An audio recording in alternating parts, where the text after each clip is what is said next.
सुप्रभात। मैं राजेश कुमार सिंह, उत्कर्मित उच्च विद्यालय बस्टो, आज आप लोगों के समक्ष एक नए अध्याय जलवायु, जो कि आपका कक्षा 9 में चौथा चैप्टर है, जलवायु एक महत्वपूर्ण चैप्टर है, उसको लेकर के मैं आज आप लोगों के समक्ष आया हूं। बच्चों, पिछली कक्षाओं में हमने भारत के भौतिक स्वरूप और अपवाह तंत्र के बारे में अध्ययन किया। आप जानते हैं, हम जानते हैं कि ये दो तत्व किसी भी पर्यावरण के दो मूल तत्व होते हैं। तीसरा जो मूल और महत्वपूर्ण तत्व है वह है जलवायु।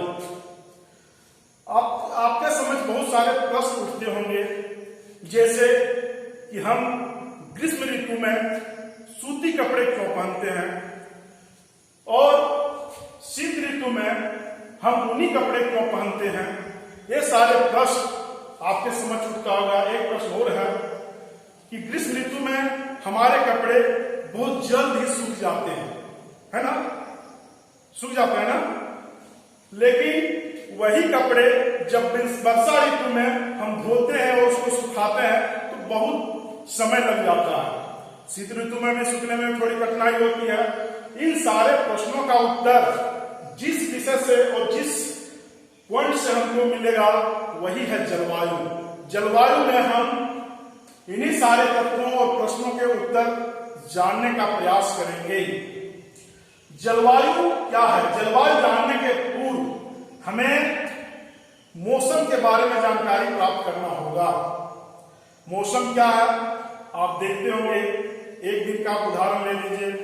सुबह जब आप उठते हैं तो दिन खुली हुई महसूस होती है, सूरज की किरणें प्रखर लगती है, हवाओं का वेग उस समय शांत रहता है, लेकिन जैसे जैसे दिन प्रखर होते जाता है हवाओं का वेग जारी हो जाता है और कभी कभी टेम्परेचर, तापमान के उथल पुथल के कारण कभी आप देखते होंगे आसमान में बादल छा जाते हैं और कभी कभी किसी समय बारिश भी हो जाता है। ये सारे एक दिन में ये जो इतना परिवर्तन होता है यही मौसम है। मौसम क्या है? मौसम दिन प्रतिदिन की घटनाओं को, दिन प्रतिदिन की वायुमंडलीय अवस्थाओं में परिवर्तन को मौसम कहा जाता है। मौसम और जलवायु, मौसम और जलवायु में खास अंतर क्या है? जलवायु भी हमने पढ़ा नहीं, जलवायु क्या है? क्योंकि मौसम का जो लंबे अवधि का जो प्रेक्षण होता है, लंबे अवधि का जो समय में, लंबे अवधि के समय में जो हम उसको ऑब्जर्व करते हैं, पर्यवेक्षण करते हैं, वे सारे का कुल जो जलवायु कहलाता है। जलवायु एक लंबे अवधि के, किसी क्षेत्र विशेष के लंबे अवधि के अर्थात 30 वर्षों से अधिक के मौसम के औसत योग को जलवायु कहा जाता है। यहां एक बात ध्यान देने की आवश्यकता है कि जलवायु और मौसम दोनों के जो तत्व होते हैं वे समान होते हैं। यानी जलवायु और मौसम का जो तत्व है जिसमें हम अध्ययन करते हैं तापमान, पवन व वायुदाब, आर्द्रता जिसको ह्यूमिडिटी कहते हैं, वर्षण, प्रेसिपिटेशन, ये सारे जो तत्व हैं, ये सारे तत्व मौसम के भी तत्व कहलाते हैं और जलवायु विज्ञान के तत्व कहलाते हैं। मौसम और जलवायु के ये सारे तत्व किसी भी क्षेत्र विशेष के जलवायु निर्माण में महत्वपूर्ण भूमिका निभाता है। हम अपने देश के संदर्भ में देखते हैं, हमारा देश उष्णकटिबंधीय, यानी हमारे देश के मध्य से कर्क रेखा बीचों बीच गुजरती है। कर्क रेखा बीचों बीच गुजरती है। एक तरह से हमारा देश कर्क रेखा से दक्षिण का जो भाग है, प्रायद्वीपीय पठार, पेनिसुलर इंडिया, वह उष्णकटिबंधीय क्षेत्र के अंतर्गत आता है, जबकि कर्क रेखा से उत्तर हिमालय, गंगा मैदान, गंगा मैदान से लेकर के हिमालय रीजन तक ये उपोष्णकटिबंधीय क्षेत्र में आता है। इन प्रश्नों के पूर्व में हमें यह जानना होगा कि हमारे देश का जलवायु के अध्ययन में कौन कौन से तत्व महत्वपूर्ण भूमिका निभाते हैं। किसी भी प्रदेश की, किसी भी देश की, किसी भी क्षेत्र की, किसी भी भौगोलिक प्रदेश की जलवायु को 6 प्रमुख तत्व नियंत्रित करते हैं। 6 प्रमुख तत्व नियंत्रित करते हैं। पहला है अक्षांश। पहला अक्षांश है, अर्थात अक्षांश किसी भी स्थान, किसी भी प्रदेश की जलवायु को प्रभावित करने में महत्वपूर्ण भूमिका निभाता है। हम जानते हैं कि जैसे जैसे हम विषुवत वृत्त से ध्रुवों की ओर जाते हैं तो सूर्याभिता यानी सूर्य की जो ऊर्जा की मात्रा है, जो प्राप्ति होती है सूर्य की किरणें, वह धीरे धीरे कम होती जाती है।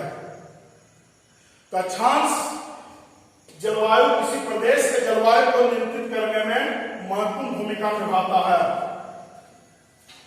अगर हम पृथ्वी के ताप कटिबंध को देखते हैं, ताप कटिबंध, ये ताप कटिबंध ही पूरे पृथ्वी के जलवायु को निर्धारित करने में सबसे महत्वपूर्ण भूमिका निभाता है। विषुवत वृत्त ये 0 डिग्री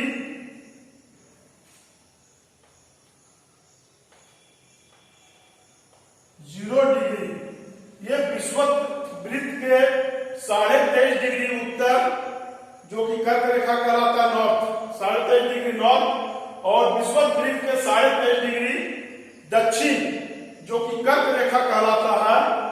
ये इस बीच में, इस मध्य में वर्ष के अधिकांश मौसम में सूर्य की प्राप्ति होती है, यानी सूर्य की प्रखर किरणें इन क्षेत्रों में प्राप्त होता है, जिसके कारण यह क्षेत्र उष्णकटिबंधीय ताप कटिबंध में आता है। लेकिन धीरे धीरे क्या होता है, सूर्य की किरणें जब ध्रुवों की ओर जाते हैं तो तिरछी होती जाती है।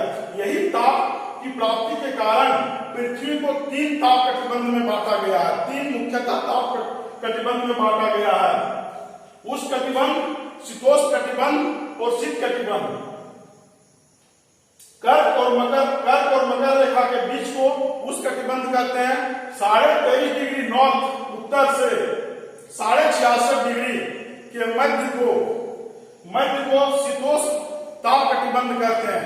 ये उत्तरी शीतोष्ण ताप कटिबंध हुआ। उसी तरह 23.5 डिग्री साउथ मकर रेखा से 66.5 डिग्री दक्षिण को दक्षिण शीतोष्ण ताप कटिबंध के अंतर्गत रखते हैं। उसी तरह 66.5 डिग्री से लेकर के नॉर्थ, उत्तर से लेकर के 90 डिग्री उत्तर पोल तक, नॉर्थ पोल तक के जो कटिबंध है, ताप कटिबंध, वह शीत कटिबंध कहलाता है।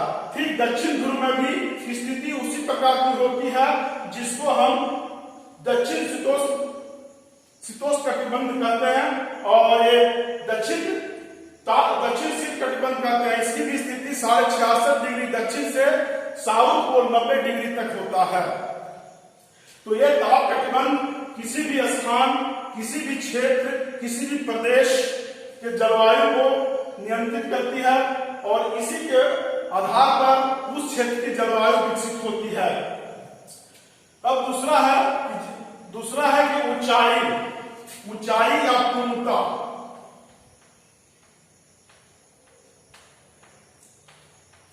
स्वाभाविक है कि जैसे जैसे हम ऊंचाई की ओर बढ़ते हैं, तापमान में ह्रास होता है, तापमान में कमी होता है।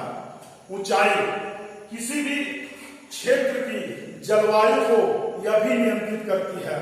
हिमालय क्षेत्र अगर हम जाते हैं, हमारे देश के संदर्भ में अगर बात करते हैं, हिमालय क्षेत्र जाते हैं तो जैसे जैसे हिमालय के आधार तल से ऊपर की ओर जाते हैं तो तापमान में ह्रास होता है, और एक अंतिम सीमा तक हिमालय के ऊपरी छोर में बर्फ की चादरें ही बिछी रहती है। यह ऊंचाई के कारण है, ऊंचाई के कारण होता है। ऊंचाई किसी भी प्रदेश की जलवायु को नियंत्रित करने का दूसरा प्रमुख कारण है। तीसरा है पवन तंत्र एवं वायु दाब। किसी भी प्रदेश या स्थान में जलवायु, उस जगह का मौसम, जलवायु, पवन और वायु दाब नियंत्रित करती है। हम जानते हैं कि जब वायु दाब क्या है, हम जानते हैं कि वायु गर्म होने पर फैलती है।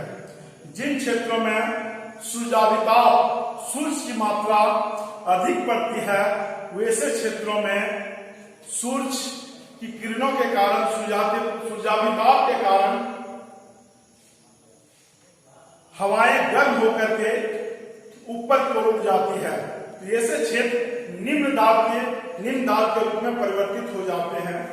और वैसे क्षेत्र, जिन क्षेत्रों में सूर्य की तापमान, सूर्य का जो ऊर्जा है, सूर्य प्रकाश जहां नहीं पड़ पाती है, वैसे क्षेत्र ठंडे और शुष्क हवाओं का वहां जमा होता है और ऐसे क्षेत्र उच्च वायु दाब वाले कहलाते हैं। तीसरा है समुद्र से दूरी। समुद्र से दूरी भी किसी भी प्रदेश, किसी भी क्षेत्र के जलवायु को महत्वपूर्ण रूप से प्रभावित करती है। हम जानते हैं कि जैसे जैसे हम समुद्र से स्थल की ओर जाते हैं, तापमान में काफी अंतर देखने को मिलता है। जितने भी समुद्र तटीय क्षेत्र हैं, आप शहर हैं, समुद्र तटीय क्षेत्र के जितने भी शहर हैं, वे वहां तापमान में उतना व्यापक परिवर्तन देखने को नहीं मिलता है। दिन और रात के तापमान में व्यापक परिवर्तन देखने को नहीं मिलता है। लेकिन जैसे ही समुद्र से हम दूर स्थल की ओर जाते हैं, जैसे दिल्ली है, जम्मू कश्मीर है, श्रीनगर, राजस्थान के एरिया, पटना, ये सारे क्षेत्रों में अगर हम जब जाते हैं तो देखते हैं कि यहाँ ग्रीष्म ऋतु में भी तापमान काफी अधिक होता है। दिन में तापमान काफी अधिक होता है, रात को तापमान कम होता है। तापमान में काफी ज्यादा अंतर देखने को मिलता है। उसी तरह शीत ऋतु में अत्यधिक शीत पड़ती है। तो इस प्रकार की कंडीशन को महाद्वीपीय जलवायु कहा जाता है। महाद्वीपीय जलवायु इस प्रकार का, यानी शीत में ज्यादा शीत, ठंडा में भी ज्यादा ठंडा, और ग्रीष्म ऋतु में ज्यादा गर्मी, और दिन रात के तापमान में काफी ज्यादा अंतर, ये सारे महाद्वीपीय जलवायु की ओर इशारा करते हैं। तो एक तरह से समुद्र से दूरी भी किसी प्रदेश की जलवायु को प्रभावित करती है, नियंत्रित करती है। चौथा जो है महासागरीय धाराएं भी किसी प्रदेश, यानी जो क्षेत्र समुद्र के नजदीक होते हैं और उस समुद्र के क्षेत्र में कोई उष्ण या शीत जल धाराएं बहती हैं, और वायु का वेग अगर तट की ओर होता है तो वह तट या तो शीत हो सकता है, ठंडा हो सकता है, या तो गर्म हो सकता है। जैसे अगर हम उत्तरी अमेरिका में जो गल्फ स्ट्रीम की जलधारा है, बहती है, गर्म जलधारा जो उत्तरी अमेरिका से उत्तरी यूरोप की ओर, उत्तरी यूरोप यानी यूरोप का पश्चिमी और जब गर्म स्ट्रीम का प्रवाह होता है, तो इससे भी स्थल गर्म या चूंकि गर्म स्ट्रीम गर्म जलधारा है, अतः यह भी स्थल को, वहां जो स्थल है उसको खोल देती है। समुद्र का जो समुद्र है उसको खोल देती है। इस प्रकार कह सकते हैं कि महासागरीय धाराएं जो भी है, महासागरीय धाराएं वह किसी भी स्थल, किसी भी समुद्र के तट के क्षेत्र की वायु के प्रवाह के अनुकूल वहां का तापमान को बदल देती है। अंतिम जो नियंत्रित करने वाले कारक है जलवायु का, वह है उच्चावच। जैसे जैसे उच्चावच भी जलवायु को काफी हद तक नियंत्रित करती है। आज हम अगर देखते हैं भारत के उत्तर में हिमालय का स्थिति है, जो कि काफी ज्यादा ऊंचे हैं। इसके कारण मध्य एशिया से आने वाली ठंडी हवाएं ये हिमालय रोकने का प्रयास करती है और हमारा जो भारत है उसको शीत मरुस्थल होने से बचाती है। उच्चावच के कारण, स्थाकृतियों के कारण भी जलवायु नियंत्रित होती है।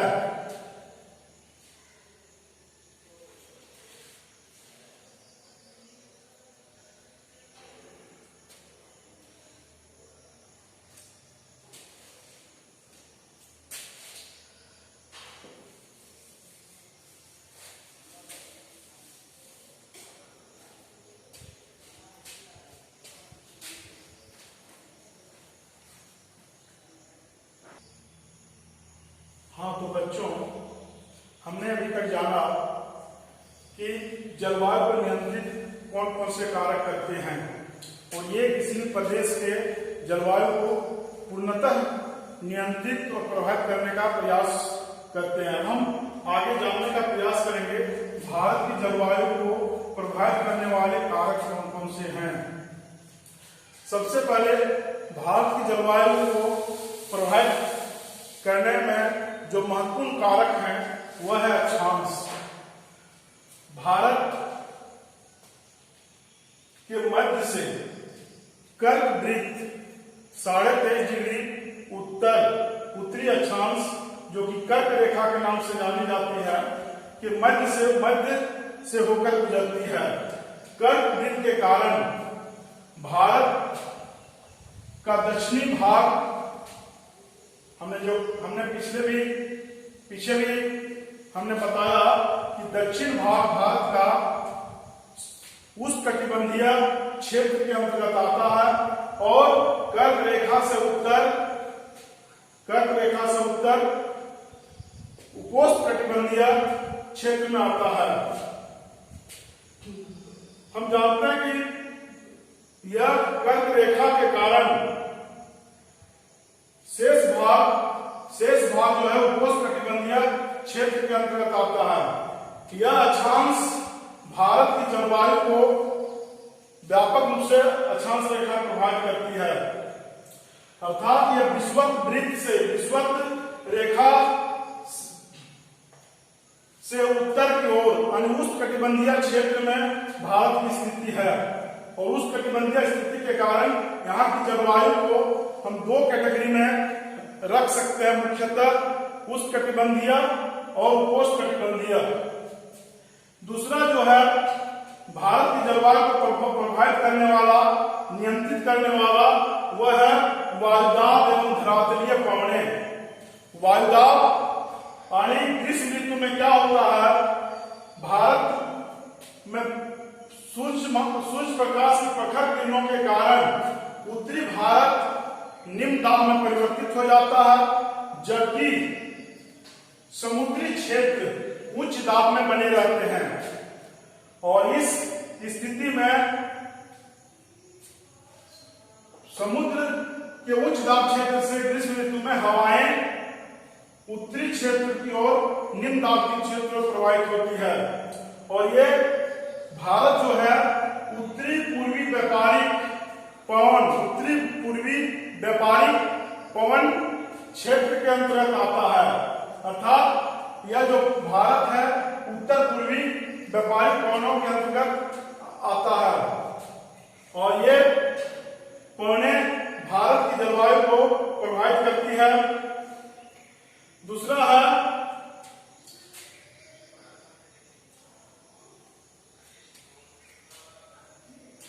है ऊंचाई।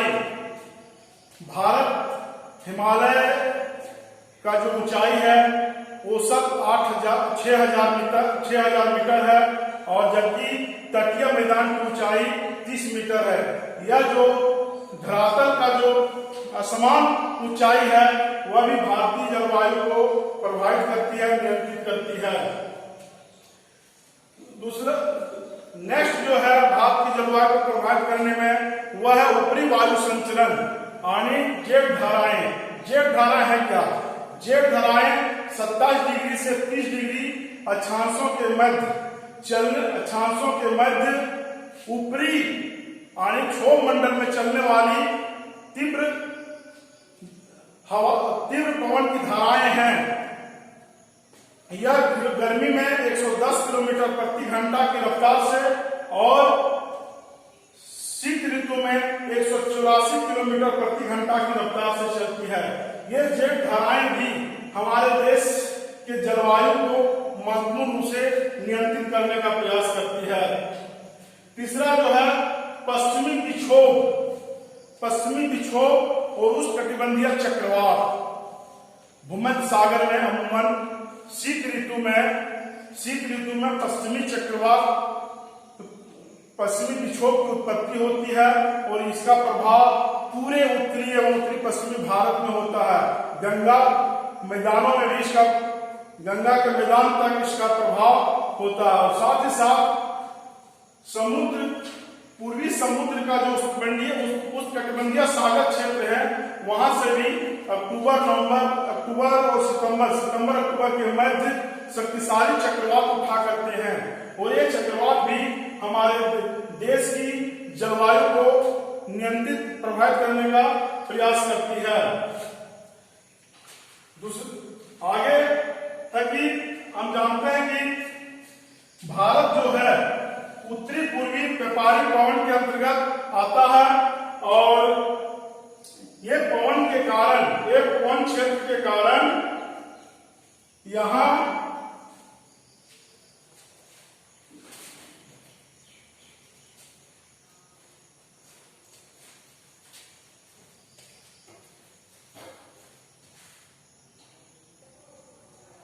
पूरा भारत उत्तरी पूर्वी व्यापारी पवन के अंतर्गत पवन क्षेत्र के अंतर्गत आता है, और ये पवनें जब दक्षिण की ओर चलती है तो कोरियालिस बल के कारण यह दाहिने ओर विक्षेपित हो जाती है।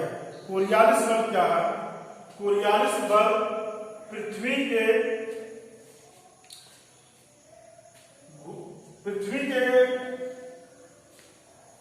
घूर्णन गति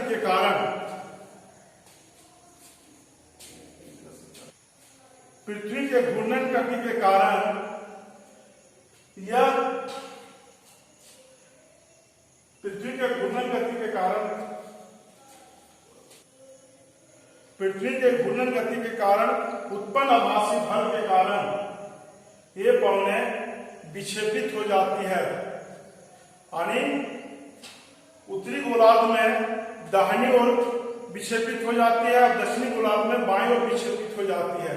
इसे फेरल का भी नियम कहा जाता है। अब है कोरियालिस बल को हम जान लिए, और अब है क्या ग्रीष्म ऋतु में भारत की स्थिति में वायु दाब और तापमान में क्या अंतर होता है और शीत ऋतु में क्या होता है।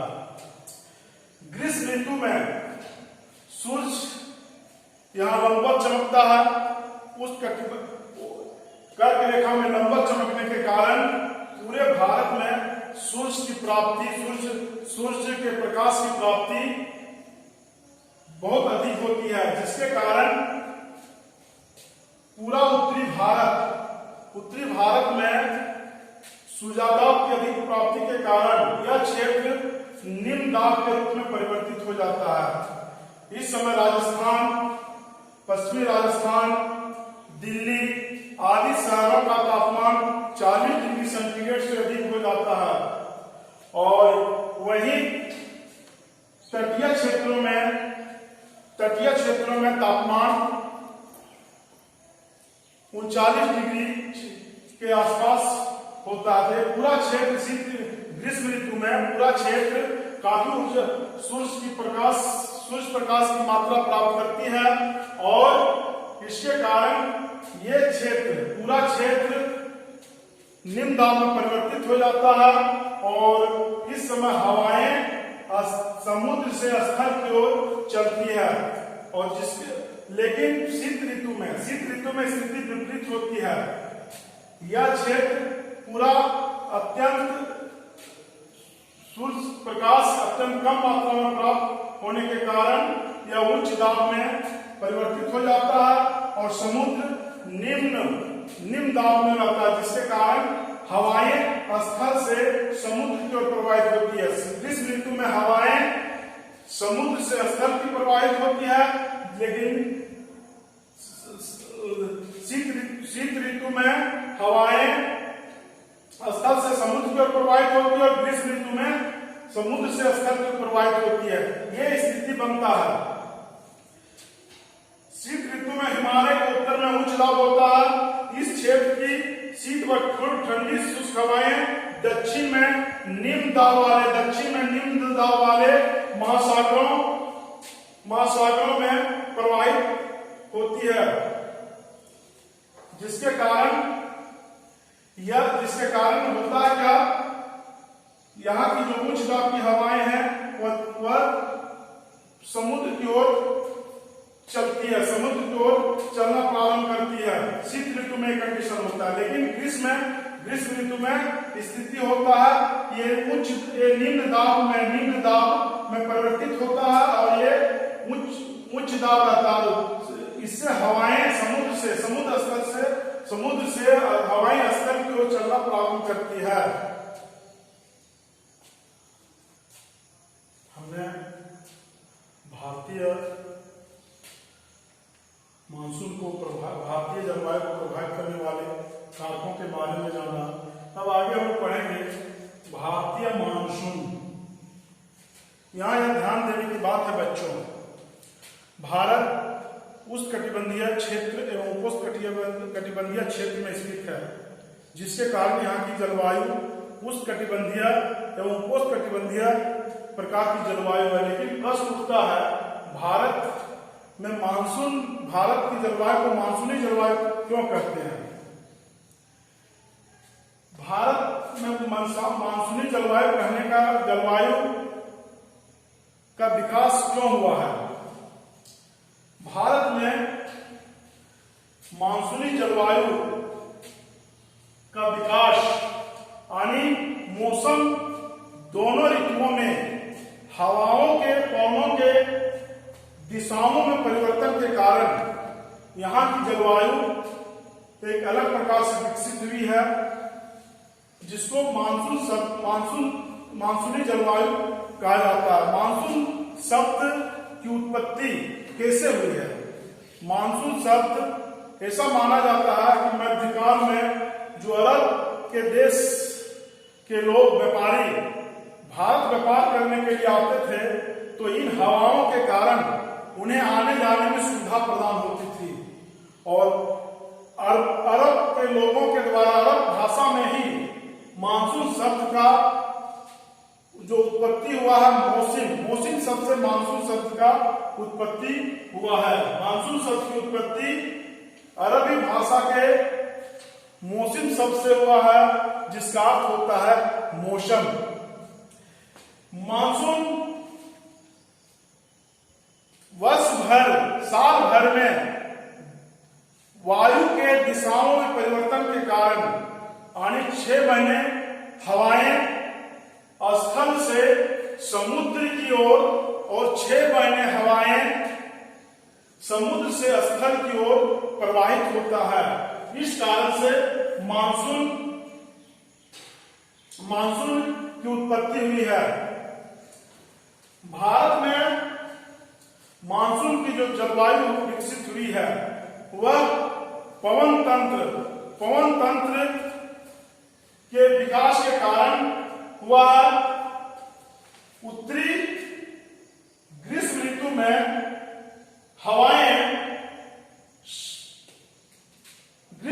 हवाएं समुद्र से स्थल की ओर प्रवाहित होती है और ये 6 महीना हवाएं समुद्र से स्थल की ओर प्रवाहित होती है और शीत ऋतु में हवाएं 6 महीने स्थल से समुद्र की ओर प्रवाहित होती है। वर्ष भर में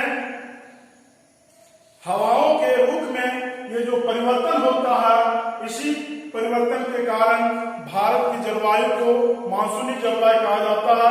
मानसूनी जलवायु का विकास दक्षिण एशिया और दक्षिण पूर्वी एशिया के देशों में व्यापक रूप से हुआ है।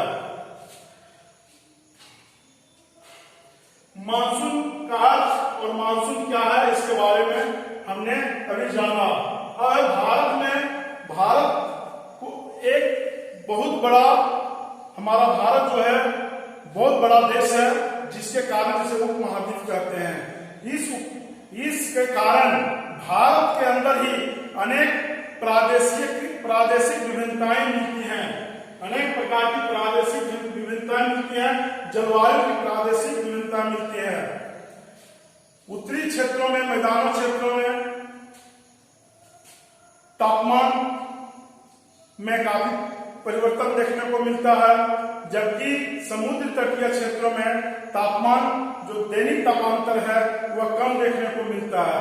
वहीं हिमालय क्षेत्रों में तापमान, हिमालय के ऊपरी क्षेत्रों में तापमान सालों भर न्यून ही रहता है। इस तरह से हमारे देश में जलवायु की प्रादेशिक विभिन्नता देखने को मिलती है। ऐसा कहा जाता है वैज्ञानिकों के द्वारा, भूगोलवेत्ताओं के द्वारा, भारत में सभी प्रकार की कमोबेश जलवायु देखने को मिलती है। हम जब गंगा मैदान, प्रायद्वीपीय पठार में उष्णकटिबंधीय जलवायु देखने को मिलता है।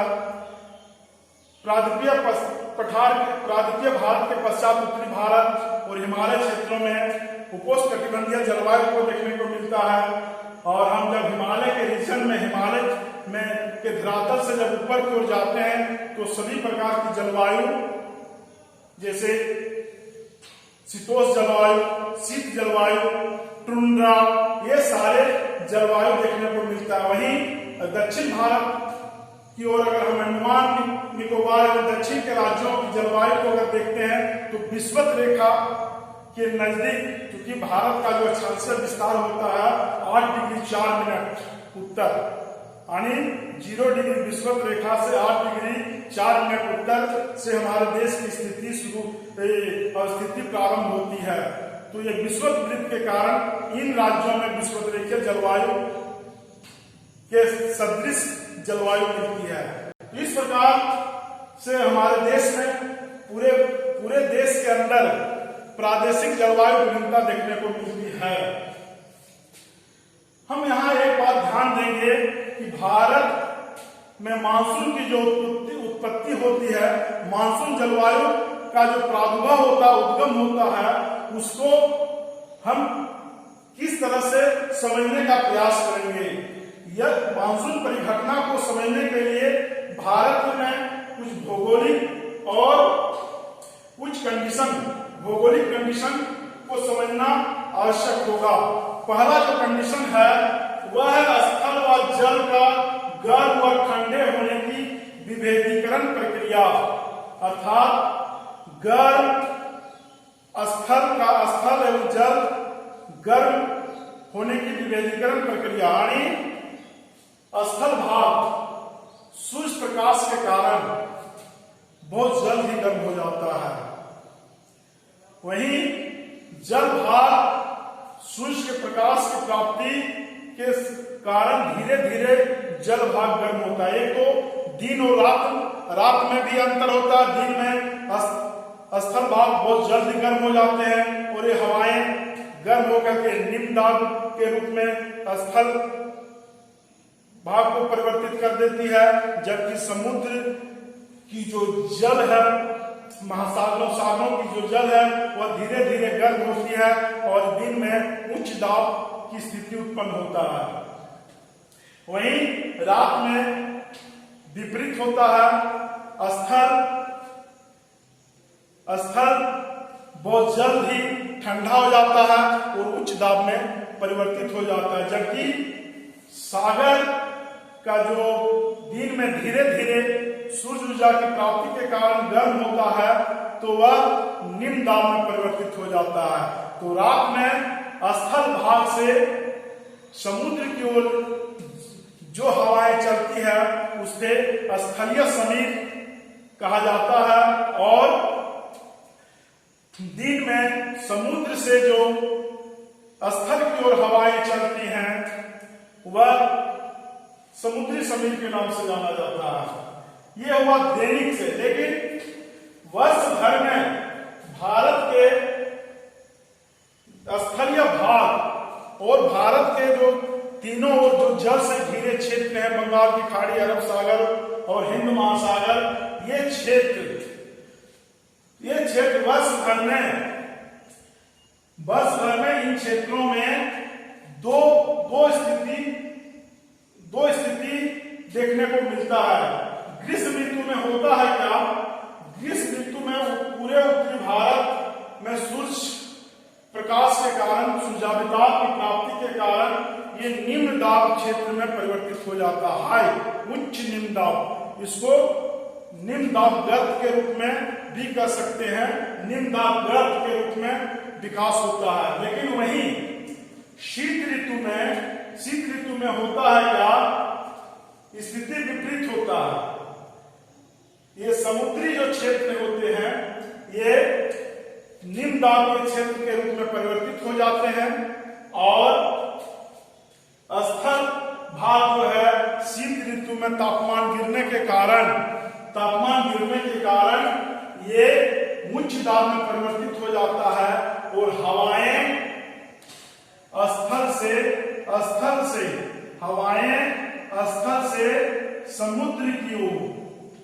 समुद्र की ओर चलती है। शीत ऋतु में स्थल से समुद्र की ओर चलती है।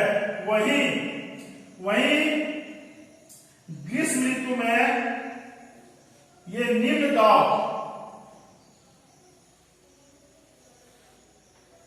दाब में परिवर्तित हो जाने के कारण हवाएं इन क्षेत्रों से इस एरिया में यानी उत्तरी मैदानों, हिमालय क्षेत्र में ये हवाएं चलती है, और ये स्थिति का सामना करना पड़ता है। ये स्थिति मानसून के आगमन को आकर्षित करती है। दूसरा है अंतः उष्णकटिबंधीय अभिसरण क्षेत्र। अंतः उष्णकटिबंधीय अभिसरण क्षेत्र क्या है? हम जानते हैं कि विषुवत वृत्त के 5 डिग्री उत्तर, विषुवत वृत्त के 5 डिग्री उत्तर की ओर निम्न दाब का क्षेत्र स्थित होता है। निम्न दाब, क्योंकि विषुवत वृत्त में सूर्य की हवाएं, सूर्य प्रकाश व्यापक रूप से प्राप्त होती है, जिसके कारण हवाएं गर्म होकर के ऊपर की ओर उड़ जाती हैं और निम्न दाब के गर्त के रूप में विकसित हो जाता है। इस निम्न दाब गर्त को मानसून गर्त की भी संज्ञा दी जाती है। इस गर्त का खिसकाव, चूंकि इस गर्त का खिसकाव धीरे धीरे उत्तर भारत की ओर होता है, और जिस वर्ष मानसून गर्त का विकास बहुत ही बढ़िया होता है तो मानसून का आगमन भी उस वर्ष अच्छा होता है। दूसरा है कंडीशन है हिंद महासागर के मेडागास्कर में उच्च दाब का निर्माण। इस एरिया में हिंद महासागर के अफ्रीका तट के पास मेडागास्कर में उच्च दाब क्षेत्र का निर्माण होता है। उच्च दाब की तीव्रता जितनी अधिक होती है, मानसून का आगमन, मानसून की उत्पत्ति, मानसून का सक्रिय होना उतना ही अधिक होता है। तीसरा जो परिघटना है मानसून के आगमन की, मानसून को प्रभावित करने की, वह है तिब्बत पठार। तिब्बत पठार हिमालय पर्वत के बीचों बीच में तिब्बत पठार, जिसे हम लोग आमतौर जानते हैं पामीर का पठार, तिब्बत का पठार, विश्व का छत के नाम से जाना जाता है। ग्रीष्म ऋतु में क्या होता है? यह अधिक गर्म हो जाता है। अधिक गर्म होने के कारण 9 किलोमीटर के ऊपर में तीव्र उष्णकटिबंधीय तिब्बत के पठार में तीव्र ऊर्ध्वाधर वायु धाराओं का निर्माण होता है।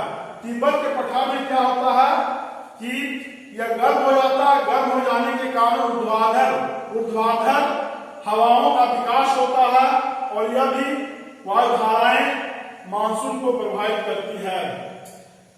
चौथा जो कारण है, चौथा जो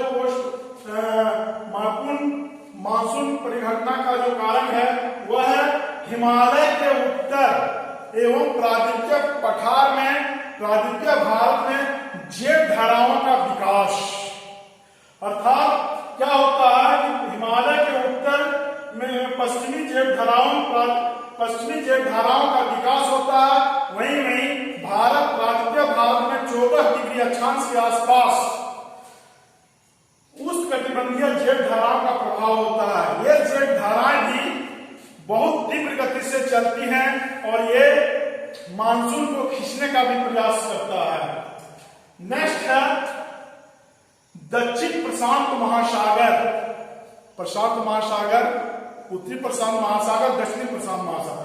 दक्षिणी प्रशांत महासागर के पूर्वी भाग में जो उच्च दाब के क्षेत्र बने होते हैं और वहीं हिंद महासागर में जो निम्न दाब का क्षेत्र का विकास होता है, यह 2-3 वर्षों में ये स्थिति में परिवर्तन हो जाता है। होता क्या है, दक्षिणी प्रशांत के उस कटिबंधीय पूर्वी भाग में पेरू तट के आसपास एक अस्थायी जलधारा का विकास होता है जिसे अल नीनो कहते हैं। अल नीनो का अर्थ होता है बच्चा, बेबी क्राइस्ट। यह जो कि दिसंबर महीने में उत्पत्ति होती है, इसलिए बेबी क्राइस्ट इसका, क्योंकि स्पेशलिस्ट अल नीनो अपने स्पेशलिस्ट वर्ड है जिसके कारण इसका बेबी क्राइस्ट होता है, बच्चा होता है। क्रिसमस के समय में क्या होता है, प्रशांत महासागर के पेरू तट के पास, जो पेरू तट की ठंडी जलधारा है, वहां एक अस्थाई पेरू जलधारा है, वह ठंडी जलधारा है। इसके जगह में 2 से 5 वर्षों के अंतराल में गर्म जलधारा विकसित होती है जिसे अल नीनो कहते हैं। और इसमें क्या हो जाता है कि हिंद महासागर जो निम्न दाब का क्षेत्र होता है वह उच्च दाब में परिवर्तित हो जाता है। प्रशांत महासागर का जो उष्णकटिबंधीय पूर्वी भाग है वहां निम्न दाब का क्षेत्र विकसित हो जाता है। इससे जिस वर्ष यह अल नीनो का प्रभाव होता है, अल नीनो का विकास होता है, उस वर्ष अपेक्षाकृत मानसून का आगमन उतना अच्छी तरह से नहीं होता है। यह दक्षिणी दोलन से भी जुड़ा हुआ है, दक्षिणी दोलन से भी जुड़ा हुआ है, जिसके कारण इसे एनसो भी कहा जाता है। अल नीनो दक्षिणी दोलन। बच्चों, आज की कक्षा में हमने जलवायु मौसम